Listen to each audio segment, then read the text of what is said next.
Welcome to Man Does Tech, where I solve the problems you didn't even know you had. In this video, I will explain how to take Tally backup in Google Drive. First, find your Tally data folder on your computer, usually in the program files. Next, copy this entire folder to a safe, temporary spot.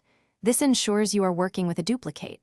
Finally, compress this copied folder into a single zip file.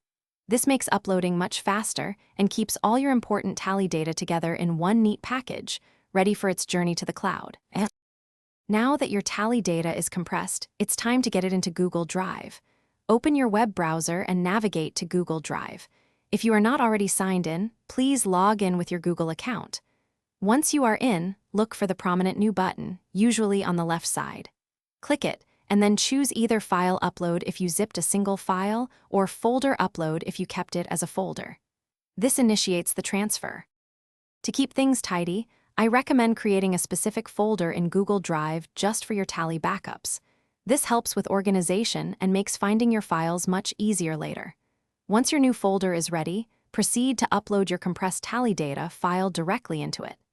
After the upload completes, take a moment to verify that the file is there and that you can open it. This simple check ensures your backup is sound and ready for future use. For best practices, aim to back up your Tally data regularly, perhaps once a week or even monthly, depending on your activity. It is also wise to keep several backup versions, not just one, for extra security.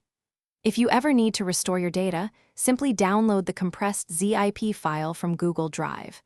Then, extract its contents directly into your Tally data path on your computer. This process ensures your business operations can resume smoothly and quickly. Thanks for watching.